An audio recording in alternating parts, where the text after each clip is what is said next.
Le voy a pedir por favor a Jesús, más que con voz fuerte, nos guíe en una oración para que oigamos hasta acá. Señor, te doy las gracias por estar aquí presentes, por darnos la oportunidad de escuchar tu palabra a través de Carlos y que que seamos luz, Señor, que podamos de estas palabras que hoy nos comparta Carlos, que podamos transmitirlas a los demás allá afuera, en esta ciudad que pues es un caos y que pues, necesita más luz, Señor, que pueda iluminar a todas las personas que están allá afuera. Te lo pido, Señor, en el nombre de Jesucristo, mi Señor. Amén. Amén, Señor.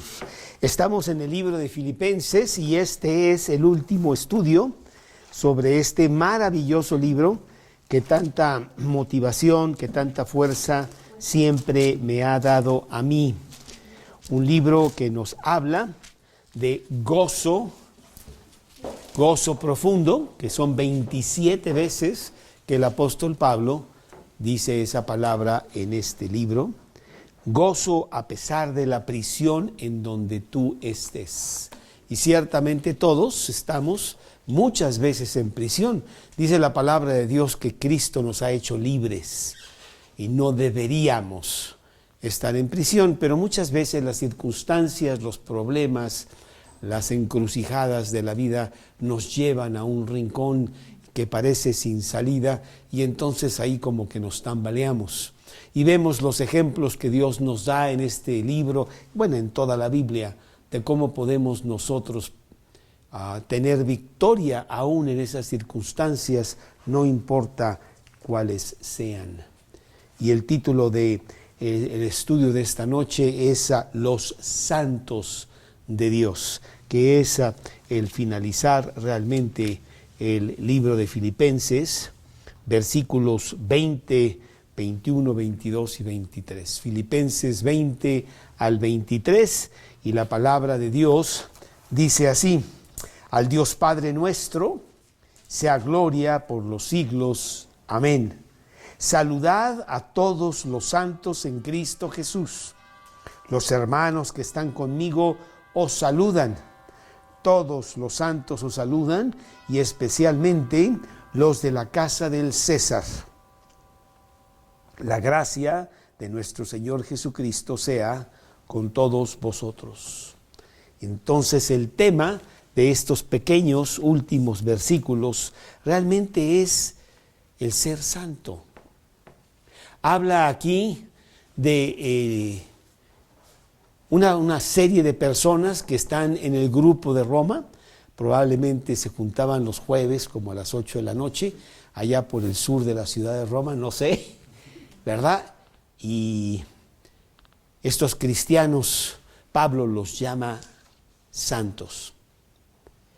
Y allá en Filipos, donde él había empezado un grupo, quizá 10, 15 años antes, cuando él surcaba por todo el imperio romano, en diferentes ciudades para levantar pequeños grupos, un grupo allá en Filipos, él también los llama santos. Y dice realmente aquí: saludad a todos los santos allá en Filipos.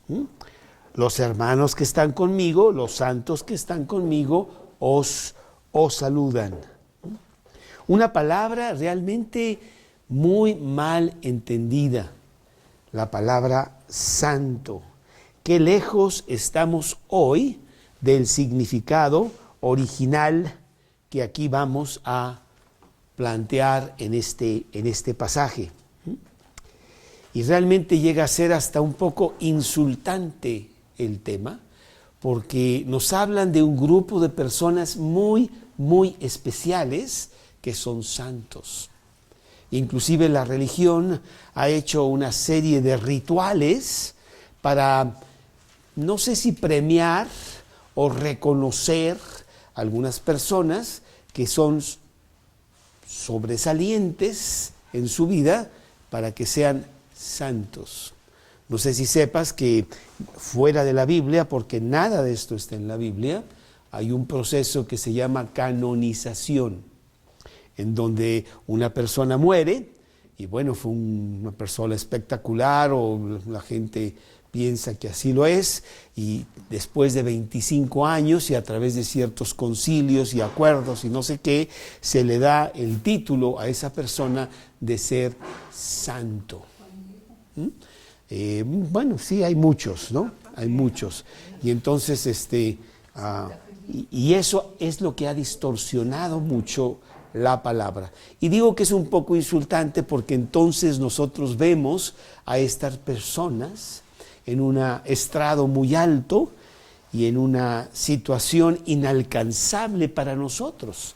Nos sentimos insignificantes, los sentimos realmente no dignos. Yo, ¿cómo poder llegar a ser santo como San Francisco de Asís, que cuentan que él hablaba con los animales y no sé qué tantas cosas, ¿verdad? Lo cual distorsiona todo esto. Aquí mismo, en mi Biblia, si lo tienen correcto, por ejemplo, estoy leyendo aquí, dice la epístola de Pablo a los Colosenses. A ver qué dice la tuya, Karinita. Nada más mueve aquí una hoja y fíjate a ver qué dice ahí arriba. San Pablo. Ah, San Pablo. Pero San Pablo no fue San Pablo desde el punto de vista de cómo quieren verlo las personas, porque entonces veo a Pablo demasiado alto, no puedo identificarme con él. Sí, es muy una persona demasiado gigante para mí. A mí me gusta esta, la epístola de Pablo. Pablo, un gran pecador como yo y como tú, que se entregó a Cristo y que Cristo hizo grandes cosas en su vida, a pesar de ser una persona pecadora y que tenía faltas, pero tenía un corazón que iba a Dios y decía: Dios, pues perdóname, ya me caí otra vez y no quiero, y adelante y vamos, ¿sí? El apóstol Pablo, ¿sí? Entonces sí vemos esta muy incongruente situación de santidad que no es lo que dice la Biblia. Y entonces el santo a veces nos recuerda, pues yo voy a ir a una iglesia y hay unos cristales inmensos con algunas imágenes de esta persona con una aureola alrededor, ¿verdad?, que resplandece, ¿no? Y San Gabriel y San Juan y San no sé qué y San no sé cuánto, ¿verdad? Y luego además vemos unas estatuas ahí en un rincón que tiene una veladora. Inclusive se promueve la oración y las plegarias a estas personas, ¿verdad? Por favor, San Antonio, que yo no sé si es de los enfermos o de los sanos o no sé quién, no sé qué, la verdad no estoy muy al tanto, pero, ¿verdad? Y San José, y por favor ayúdame y sácame adelante, San Judas y cuánto, ¿verdad? E inclusive algunas iglesias tienen los nombres de estas personas. Hay días específicos de estas personas en donde, pues hoy es tu santo. ¿Cuál es tu santo? No, pues mi santo es San Carlos, no sé qué, ¿verdad? Y todo esto distorsiona. Estas personas tan maravillosas que sin duda fueron. Yo he leído mucho acerca de Francisco de Asís y sus cosas buenas y sus cosas malas, ¿verdad? Pero sí fue un hombre que quiso servir a Dios. Un hombre de la familia de grandes recursos allá en Italia, que rechazó la vida vana y superficial que llevaba su familia y se fue con votos de pobreza a predicar el evangelio entre la gente más necesitada. Y básicamente esa es la vida de este hombre, que después pues trajo muchos seguidores que quisieron también seguir el ejemplo de él, ¿sí? Pero ciertamente no es una persona con la cual yo no me identificara. Es una persona con la que me puedo identificar, porque yo quiero tener la misma vida que él y conozco mis debilidades y le pido a Dios que él sea el que me saque. Inclusive esta situación de las indulgencias, pues viene precisamente de todo doctrinas creadas por el hombre, porque Francisco de Asís, siendo un gran santo, no solamente llegó al cielo sin pasar por el purgatorio. Quiero decirte que el purgatorio no lo veo en ninguna parte de la Biblia. El purgatorio no está en la Biblia. Pero bueno, según la religión, ¿verdad? Este hombre pudo llegar al cielo porque sus méritos eran muchísimos. Es más, se pasó. Como en Prepanet, ¿no? Que puedes sacar 10, pero puedes sacar hasta 12. Y entonces esos 2 puntos no los necesitas tú. Los puedes ceder a una persona que tiene 6. Y dice, oye, pues dame ahí un cachito para que yo cuando menos pase, ¿no? Esas son las indulgencias. Las indulgencias son el almacén de méritos extra que tanto Jesús como muchos de estos santos tuvieron, y la Iglesia administra estos méritos y los dispersa conforme a indulgencias. ¿Cuántas te faltan, Judith? No, pues la verdad sí me falta mucho, pero si compro una indulgencia, pues ya y me voy, a lo mejor sí paso, ¿no? Y bueno, los santos tenían todas estas cosas. Entonces Francisco de Asís, no, pues entonces nosotros, pobres mortales que estamos acá abajo, tenemos que pasar por el purgatorio y son no sé qué tantos miles de años ahí en el purgatorio y no sé cuánto. Entonces hay que comprar parte de estos méritos para que no me vaya tan mal, ¿sí? Pero todo esto no está en la Biblia. Más bien aquí el apóstol Pablo nos habla no de gente muerta que tuvo grandes proezas, sino de gente que está viva en el tiempo de Pablo. Y aquí en este pasaje nos habla de las personas que están en Roma, de las personas a quien Pablo les manda una carta en Filipos y les dice, saludad a todos los santos. Cuando lean la carta que voy a mandar allá a Filipos, por favor llévenla al grupo y compártanla con todas las personas del grupo, con todas las personas que tienen a Cristo en su corazón. Ellos son santos. Esa es la realidad de esa palabra. Por lo tanto, ya podemos nosotros decir San Kevin. ¿Cómo te va? Así como que sabroso, ¿no? No, bueno, esa es la verdad. No tengo que decirte el título, pero tú eres santo. Santo en posición, no sé si en condición, ¿no? Cuando nosotros recibimos a Cristo en nuestro corazón, Él nos da un título. Bueno, nos da muchos títulos, pero uno de esos títulos es en posición nosotros somos santos. Entonces tenemos esta posición y Dios quiere que nuestra condición diaria se vaya acercando a esta posición que tenemos. Es como el hijo del rey que acaba de nacer, que es el príncipe, ¿verdad?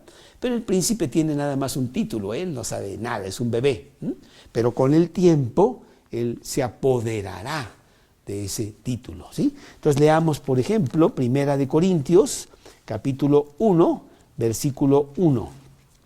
1 Corintios, capítulo 1, versículo 1, en donde Dios, a través del apóstol Pablo, nos deja ver esta doctrina.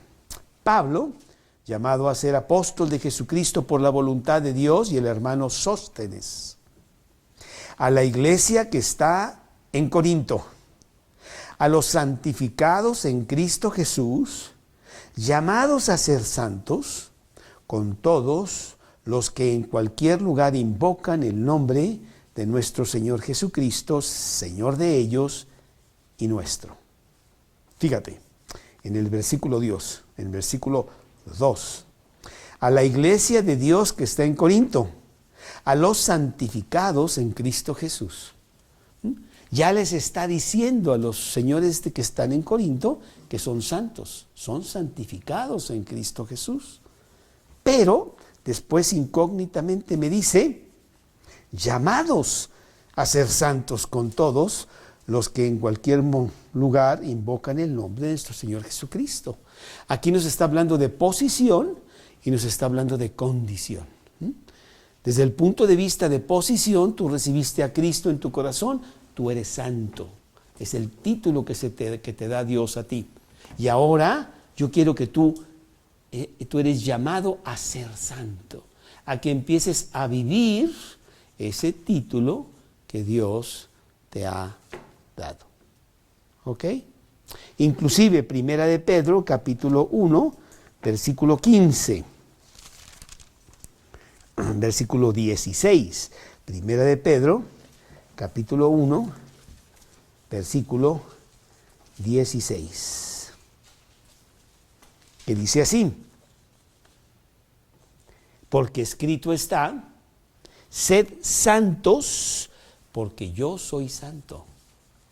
Dios no nos pediría algo que nosotros no pudiéramos hacer. Si está diciendo que hagamos algo, es porque se puede hacer, ¿sí? Dios no te pediría, por favor, Judith, es muy importante que para que tú seas muy espiritual, todos los días no respires por 10 minutos.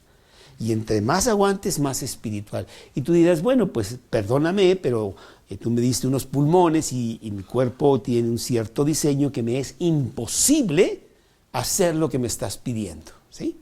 Pero no es aquí lo que dice Dios. Nos está dando algo que está dentro de lo que sí podemos hacer. Por lo tanto, en este estudio nos damos cuenta que todos los que hemos recibido a Cristo en nuestro corazón somos santos ya.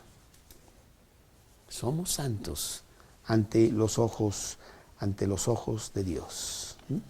40 veces en esta epístola de Filipenses el apóstol Pablo habla de santos.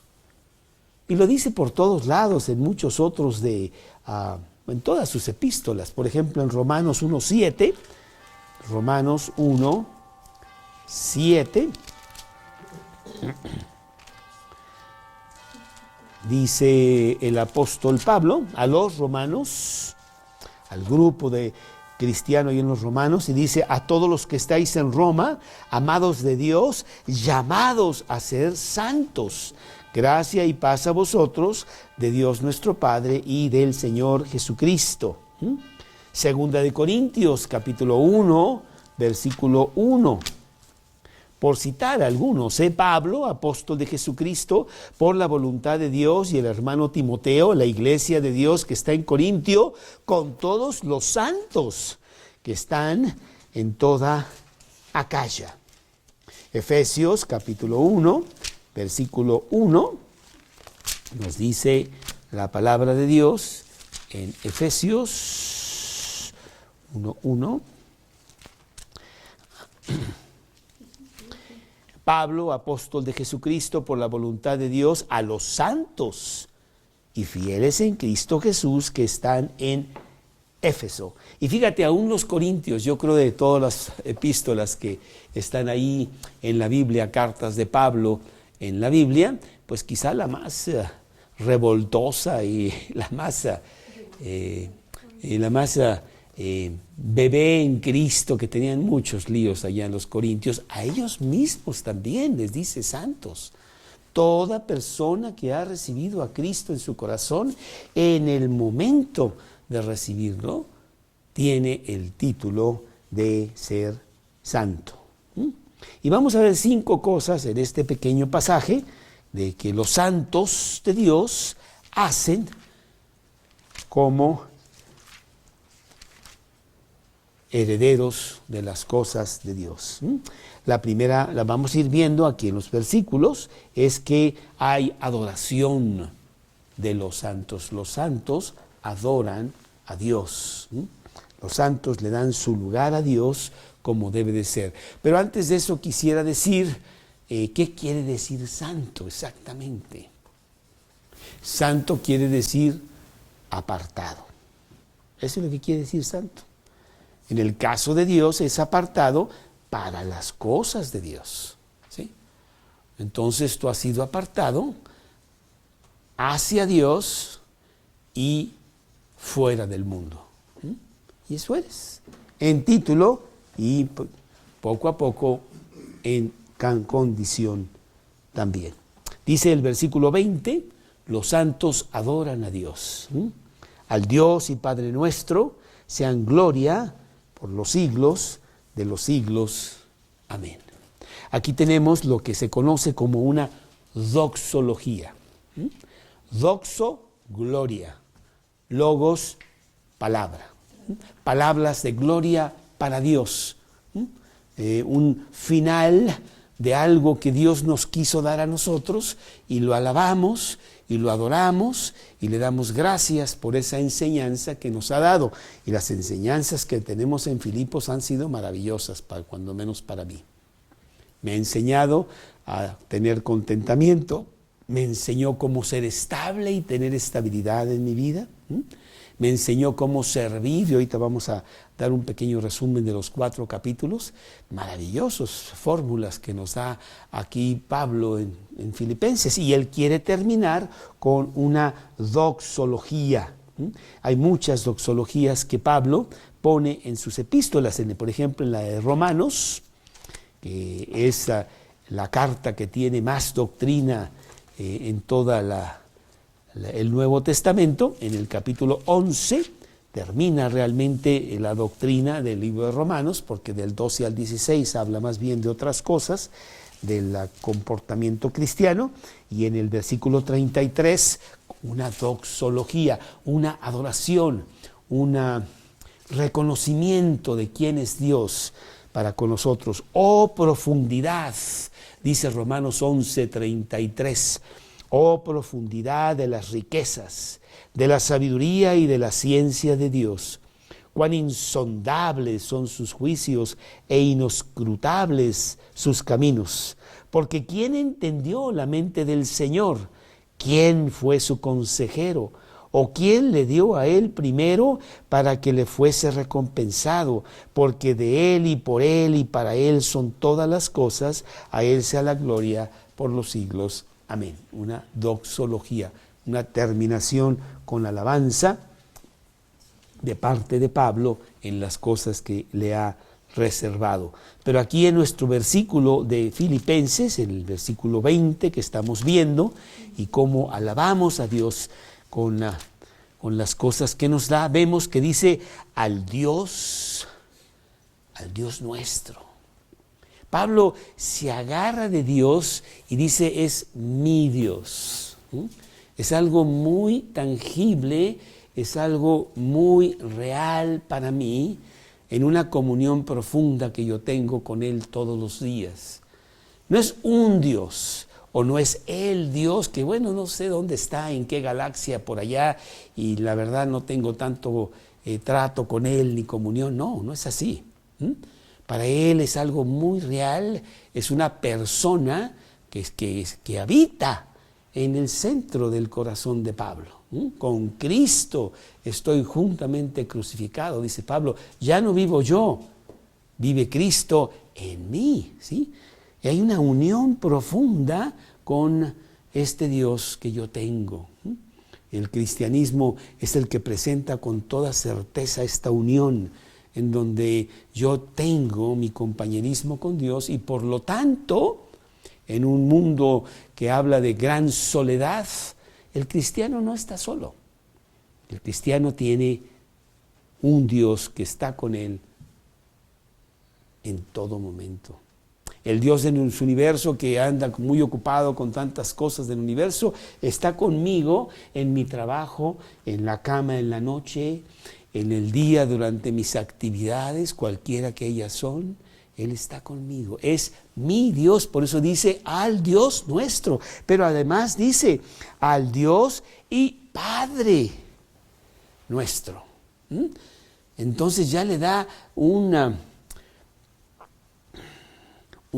tinte de intimidad, ¿no? Como cuando tú, Natalia, pues lo haces con tu papá y le dices, oye papi, fíjate que esto, lo otro. ¿Quién es ese señor? No, pues sucede que yo vivo con él es mi papá. Ok, no es el señor de la esquina o el amigo que vive enfrente. Hay una intimidad muy profunda y un vínculo de familia con Dios mismo. Fue Jesús el que al llegar a la tierra trajo este concepto que no lo vemos en el Antiguo Testamento, ¿eh? En donde Él le dice a sus discípulos, cuando oréis, oraréis así: Padre nuestro. Ah, caramba. Entonces, al venir a Cristo, al recibir a Cristo en mi corazón, vengo a ser parte de la familia de Dios, y Dios es mi Padre, con todo lo que eso implica. El amor del Padre, el cuidado del Padre, la protección del Padre. Y todos lo hemos visto, ¿verdad? Ahora, Armando, tú pues que tienes un pequeño en casa, ¿verdad? Pues tú tomas el papel de padre, ¿verdad? E inmediatamente ves por el niño, oye sus vacunas, oye su educación a este nivel, oye su dieta adecuada, tiene que dormir, oye la ropa que pues, está en invierno, fíjate que está haciendo mucho frío, hay que cuidar. Él no sabe de eso. Él probablemente moriría en un par de días al no tener a alguien que lo cuide, y alguien que lo cuide con este vínculo muy estrecho de amor, que humanamente lo vemos precario e imperfecto. Imagínate el amor de Dios hacia nosotros como Padre, ¿sí? Y por lo tanto hay una adoración de los santos hacia Él por este concepto tan precioso de que Él es nuestro Padre. ¿Y quién es nuestro Padre? Pues es Dios. Pero al mismo tiempo es Jesucristo. Juan 10, capítulo 30, dice, el Padre y yo, uno somos. Entonces, cuando Cristo está hablando con su Padre, Padre, gracias porque me diste todas estas cosas, es el mismo Padre que tengo yo. Como que Jesús es mi hermano, y lo es. Él es el primero entre los hermanos, dice la Biblia. Yo soy parte de la familia de Dios en donde Cristo viene a ser mi hermano y coheredero de toda la herencia que tiene Dios para conmigo. Realmente maravilloso. Capítulo 5 de Juan, versículo 18. Capítulo 5, versículo 18. Bueno, los judíos estaban muy, muy enojados porque Jesús tomaba esta actitud y decía que Dios era su propio Padre.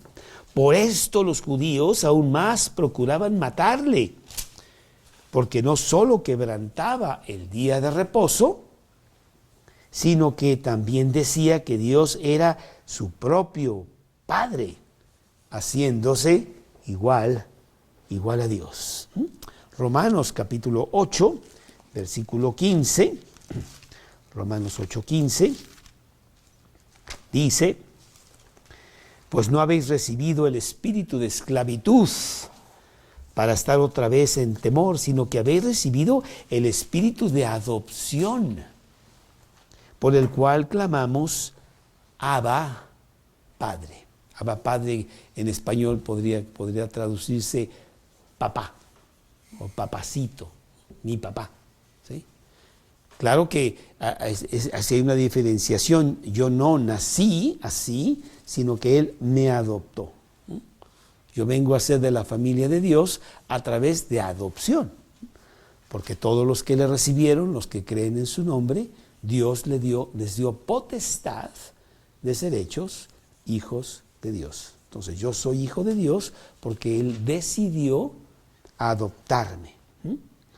Y además dice aquí, siguiendo nuestro versículo, acá en Filipenses capítulo 4, versículo 20, nos habla de algo maravilloso. ¿Cuánto dura ese vínculo con mi Padre? Dice, al Dios y Padre nuestro sea gloria por los siglos de los siglos. Amén. Yo tuve un padre, le doy gracias a Dios por el padre que yo tuve, padre terrenal. Me enseñó muchas cosas y fue para mí muy importante tenerlo en mi vida para que yo pudiera aprender tantas cosas, pero llegó el momento en que Él dejó de ser mi padre terrenal. Él murió. Y entonces Dios me da un Padre celestial que no se acaba, un Padre eterno, en donde tengo un vínculo con Él por toda la eternidad. Y me da muchas más enseñanzas. Día tras día me está enseñando cómo vivir y cómo morir.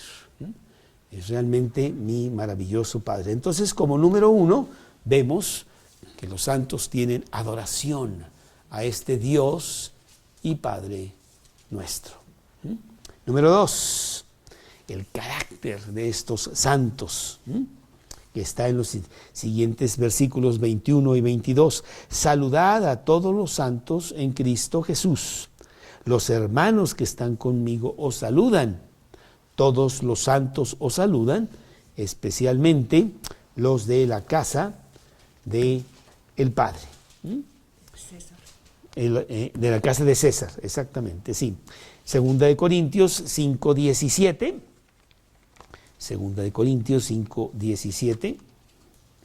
Dice el versículo segunda de Corintios 5:17, de modo que si alguno está en Cristo, nueva criatura es. Las cosas viejas pasaron, he aquí todas son hechas nuevas. Dios me lleva a este palacio, Dios me lleva a ser parte de esta familia en donde todo cambia. Yo vivía allá en el mundo, con todas las cosas del mundo, con toda la filosofía del mundo, con todas estas personas que me contaminaban, y yo los contaminaba a ellos también, ¿verdad? Vivíamos allí. De repente me lleva al palacio y me dice, aquí vivimos diferente. ¿Cómo? Sí, mira, aquí tenemos pues estas cosas tan maravillosas, estos manjares, esta manera de vivir en donde tú ya no eres un cualquiera, Tú eres parte de este palacio, pero como hijo del rey. Entonces tu carácter va a ser diferente, tu manera de proceder, tu conducta. Ahí mismo en 2 de Corintios, capítulo 5, versículo 21, al que no conoció pecado, por nosotros lo hizo pecado, para que nosotros fuésemos hechos justicia de Dios en él. Hubo un pago para que yo fuera parte de esa familia. Todo creyente que tiene a Cristo en su corazón entra a este palacio y empieza a disfrutar todas las cosas que hay allí, estas nuevas reglas, pero reglas maravillosas. No crees que reglas de que tienes que hacer esto y tienes que hacer aquello, al contrario, reglas voluntarias, en donde tú, en agradecimiento de todo lo que tienes, ¿qué puedo hacer yo? Me encantaría, porque realmente estoy muy agradecido de este cambio tan importante que yo tengo. Algunos de ustedes a lo mejor ya leyeron el libro de El príncipe y el mendigo, ¿no? En donde, no sé si te acuerdas, pero el príncipe tiene una persona que se parece mucho a él, pero que es un mendigo, y un día, a través de ciertas circunstancias, se encuentran y dicen, oye, ¿cómo? Pero es increíble cómo nos parecemos uno al otro, y entonces diseñan un cambio. A mí me gustaría estar en tu palacio y saber cómo están las cosas allá. A mí me gustaría salir del palacio y ver cómo están las cosas. Y ahí se intercambia, ¿no? Y pasan una serie de circunstancias. Bueno, eso es lo que nos pasó a nosotros, de ser mendigos y llevarnos al palacio. Pero no para fingir o engañar o pretender ser quien no soy, sino realmente ser dueños de ese palacio como hijos del rey. Pues así es. Como número 3, hay una comunión de los santos. Hay un vínculo maravilloso en esta nueva familia que yo tengo. Comunión de los santos. Y lo vemos aquí en estos versículos de Filipenses, en donde dice en el versículo 21 y 22 3 veces. Dice, saludad a todos los santos en Cristo Jesús que están en Filipos. Oye, pero yo no conozco a nadie de Filipos. No importa, de todas maneras ellos tienen el mismo común denominador que tú, y si los conocieras, desde muy rápidamente te identificarías con ellos, la pasarías muy bien con ellos, porque hablan el mismo lenguaje, tienen la misma filosofía, tienen las mismas metas, ¿sí? Y luego los hermanos que están conmigo os saludan, pero todos los que están aquí os saludan, así como ustedes nos saludan a nosotros. Hay un vínculo, hay una comunión de los santos, ¿sí? Entonces formamos una pequeña congregación, formamos un pequeño grupo y me es muy importante a mí estar con ellos, porque son los que me entienden. A veces yo voy allá con otras personas que no son cristianos y la verdad hasta no podemos entendernos, como que estamos hablando dos idiomas diferentes. Ellos no aceptan la manera como soy yo, o mis metas, o mi comportamiento. Y a mí también, pues como que yo rechazo su lenguaje o las cosas que hace. Y pues no, pues es que estamos en dos canales totalmente diferentes. Por lo tanto, me es muy importante juntarme con los que sí me entienden, con los que sí realmente están conmigo, ¿no? Yo me acuerdo cuando empecé los primeros meses de estar en Cristo, los domingos nos juntábamos en un Denis, allá por Polanco, y entonces se juntaban 20, 30 personas ahí y me encantaba ir. Y empezaban a platicar de la Biblia y cosas, y yo no sabía nada. Y a mí me encantaba escuchar todas estas cosas que nunca escucharía yo en otros lugares en donde no había cristianos. Y yo estaba ávido, yo tenía una sed profunda de aprender todas estas cosas que se me estaban descubriendo en la palabra de Dios. Entonces es muy importante que seas parte de la familia de Dios. Y al ser parte de la familia de Dios, pues hay ese vínculo. Oye, ¿cuándo nos vemos? ¿Qué hacemos? Hablamos lo mismo, tenemos los mismos gustos, vamos en el mismo camino, tenemos las mismas metas. Me encanta estar contigo. Yo aprendo mucho de lo que tú me das y tú aprendes mucho de lo que yo te doy. Comunión entre los santos, ¿sí? En donde aquí habla de todos, saludad a todos. No hay acepción de personas. Hay una persona que es muy grande, tiene muchos años en Cristo, y hay otra que acaba de nacer y tiene muy pocos, y los dos son iguales en cuanto a su posición con Dios, ¿sí? Y no hay favoritismos, no hay de que, no, pues no nos juntamos contigo porque realmente pues tú no sabes nada. Y nosotros sí, pues somos los que realmente somos muy importantes aquí. Nada de eso, para nada. Al contrario, hay una gran humildad y todos nos ayudamos a todos, ¿sí? En las diferentes cosas materiales o diferentes cosas espirituales. La comunión de los santos, ¿sí? Muy importante que lo hagamos.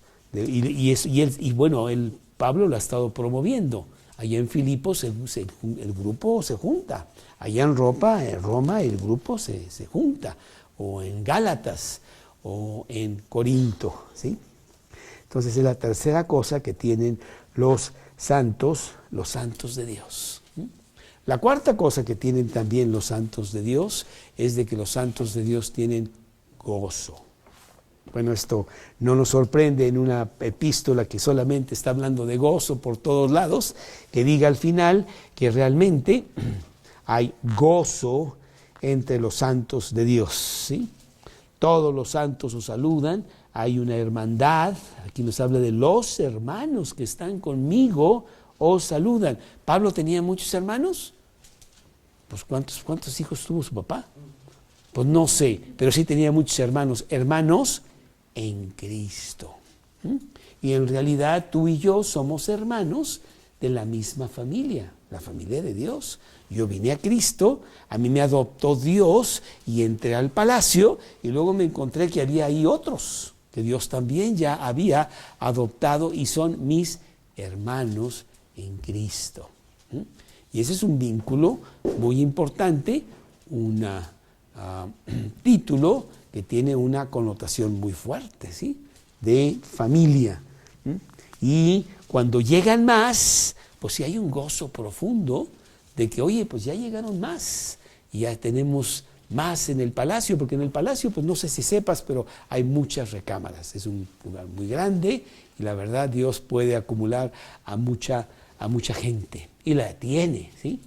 Aún en la mañana que estaba hablando con una persona ahí en el club, me preguntaba que cuando venga la tribulación, pues si va a haber cristianos o no. Y entonces yo le dije que iba a haber muchos cristianos. En la tribulación va a haber muchos cristianos que, habiendo perdido la oportunidad de irse con Jesús antes de la tribulación, se convertirán a Cristo. Y dice el capítulo 7 de Apocalipsis que es una gran multitud de millones. Y entonces Juan dice, ¿y quiénes son estos? Dice, son los que han salido de la gran tribulación y que alaban a Dios. ¿Sí? Entonces imagínate, el cielo sí será un lugar muy, muy grande en donde habrá mucha gente. Desgraciadamente creo que el infierno será mucho más grande. Pero bueno, yo no sé de eso. Mira, lo vamos a leer aquí en Apocalipsis, capítulo 7. Apocalipsis, capítulo 7, versículo, quiero pensar que es como el 10, 14, déjame ver. Apocalipsis, capítulo 7, 9. Después de esto miré y he aquí una gran multitud, la cual nadie podía contar, de todas las naciones y tribus y pueblos y lenguas, que estaban delante del trono y en la presencia del Cordero, vestidos de ropas blancas y con palmas en sus manos, y clamaban a gran voz diciendo, la salvación pertenece a nuestro Dios que está sentado en el trono y al Cordero. Y todos los ángeles estaban en pie alrededor del trono y de los ancianos y de los 4 seres vivientes, y se postraron todos sobre sus rostros delante del trono y adoraron a Dios. Y dice el versículo 14, yo dije, Señor, tú lo sabes. 13, entonces uno de los ancianos habló diciéndome, estos son los que están vestidos de las ropas blancas. ¿Quiénes son y de dónde han venido? Yo le dije, Señor, tú lo sabes. Y él me dijo, estos son los que han salido de la gran tribulación y han lavado sus ropas y las han emblanquecido en la sangre del Cordero. Bueno, pues realmente habrá mucho gozo, pero hay mucho gozo el día de hoy, cuando una persona viene a Cristo. Lucas capítulo 15, versículo 5, Lucas capítulo 15, versículo 5, en donde Jesús mismo nos da una parábola para que entendamos el gozo que hay cuando alguien más es adoptado. Dice, y cuando la encuentra, la pone sobre sus hombros, gozoso, y al llegar a casa reúne a sus amigos y vecinos, diciéndoles, gozaos conmigo, porque he encontrado mi oveja que se había perdido. Os digo que así habrá más gozo en el cielo por un pecador que se arrepiente, que por 99 justos que no necesitan de arrepentimiento. El gozo de Dios, el gozo de los cristianos, es poder divulgar las buenas nuevas por todos lados, invitar gente, llevarlos a que ellos también puedan ser adoptados, porque hay una cosa muy bonita en la adopción de Dios. Todo mundo puede ser adoptado, es cuestión de que vengas y nomás firmes ahí, ¿verdad? Y te pongan el sello y digas, pues yo quiero. Y es que Dios dice, yo quiero más que tú, vente, éntrale acá al gozo de tu Señor, ¿sí?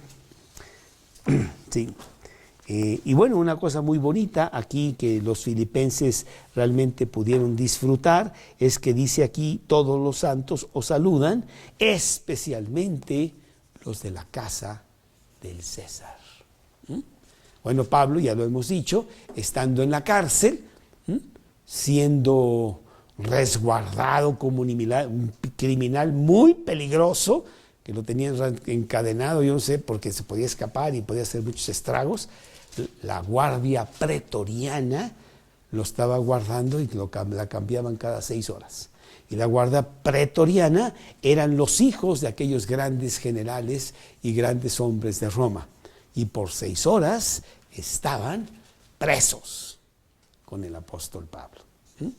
Y el apóstol Pablo, pues obviamente, ¿verdad?, tomaba la oportunidad para hablarles de Cristo. Y muchos de ellos se estaban convirtiendo.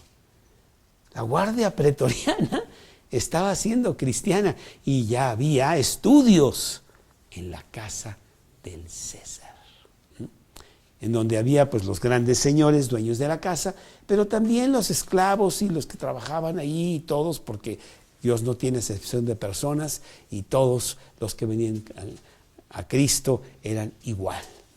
Y había gran gozo. Y los filipenses decían, mira nada más cómo Dios tiene sus cosas. Dios llevó al apóstol Pablo a la cárcel para que él pudiera en Roma hablarle a las personas más importantes de Roma. Así son los planes de Dios, ¿sí? Desde la cárcel estaba el apóstol Pablo convirtiendo a los grandes personajes de Roma, que después, años después, tendría su fruto. Porque quiero decirte que finalmente Roma vino a Cristo. El emperador Constantino, en ese año de 310, vino a Cristo y fue un hombre muy pujante en las cosas de Cristo, en donde quiso participar mucho en las cosas cristianas, ya como emperador, ¿sí? Entonces, pues sí.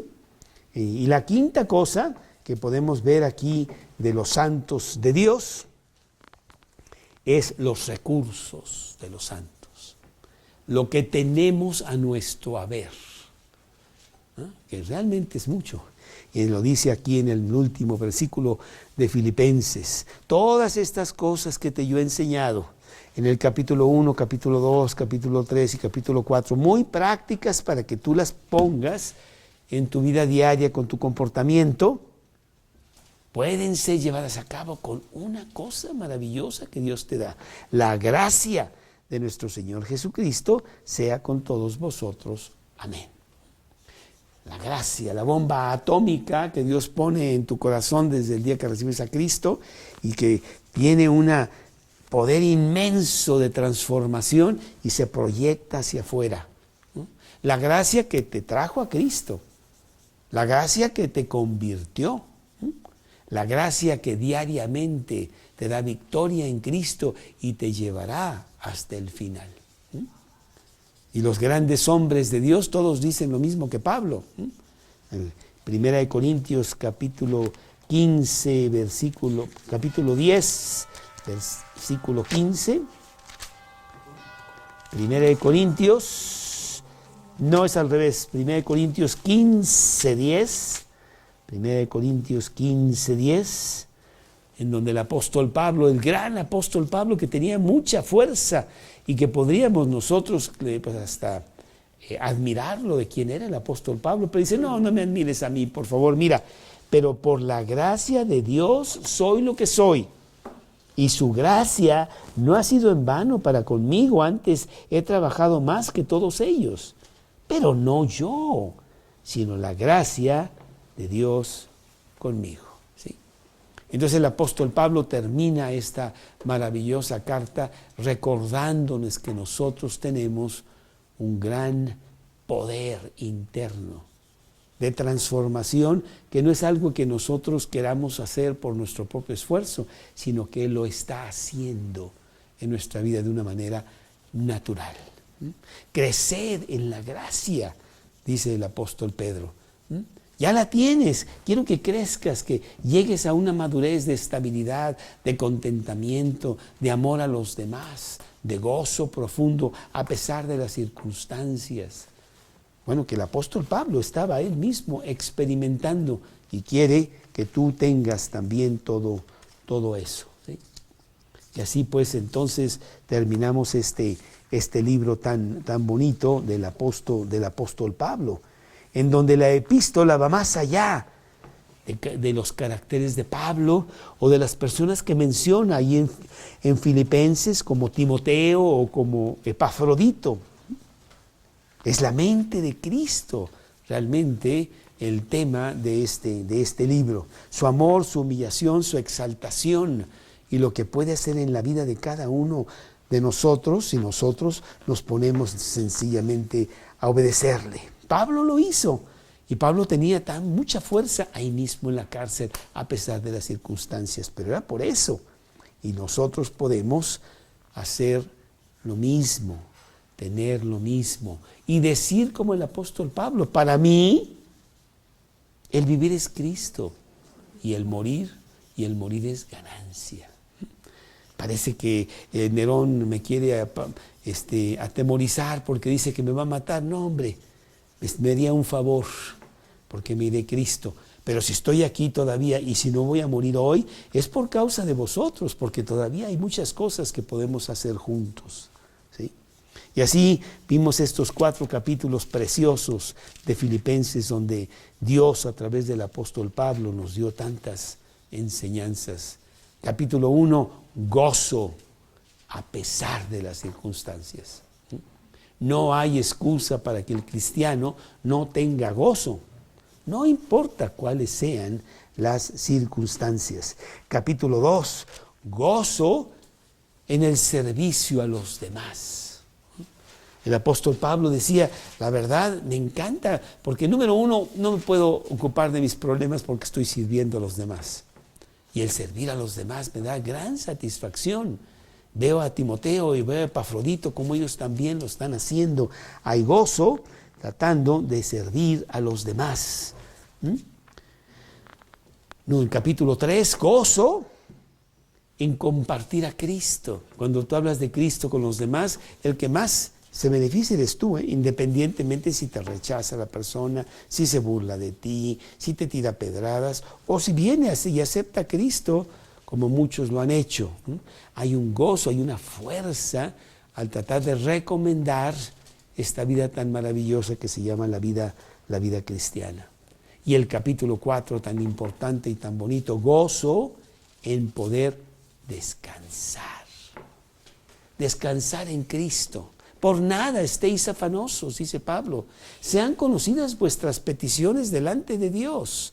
Y la paz de Dios, que sobrepasa todo entendimiento, guardará vuestros corazones y vuestros pensamientos en Cristo Jesús. Pues qué práctico el libro, tan bonito, y que podemos usarlo en este siglo XXI como él lo usó allá en esos primeros años del cristianismo. No sabemos exactamente la cronología de lo que pasó con Pablo, pero no estaba ya muy lejos de morir por Cristo. Finalmente, como gran cabecilla de este grupo malvado que se llamaban los cristianos y que hacía tanto daño a Roma, pues Nerón lo mandó decapitar allá en las afueras de Roma.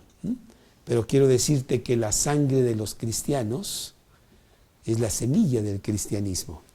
Entre más sangre hay, más brotan. Entonces todo eso nada más estaba haciendo que el cristianismo creciera con más y más fuerza. Qué bonito el apóstol Pablo nos da estas enseñanzas y queremos apoderarnos de ellas. Señor, te damos muchas gracias porque tú a través de los siglos has preservado este libro tan bonito que pudo haberse perdido, como muchas cosas que se han perdido a través de los siglos, pero este es el libro tuyo, Señor. Realmente tú lo escribiste con la mano de Pablo para nuestra enseñanza en estos días. Y te damos muchas gracias por eso y también te damos gracias por el poder que tú nos das para vivirlo en nuestra vida diaria, pudiendo decirle a los demás que este es el secreto de poder vivir bien en esta tierra tan llena de problemas y sin sabores, que se llama Cristo. El vivir para Cristo es la clave, es el secreto. Gracias, Señor, y pues haz que nuestro comportamiento lo vean los demás y algunos sean atraídos a venir al palacio y ser adoptados como hijos tuyos. Te lo pedimos en el nombre de Cristo Jesús. Amén. Amén.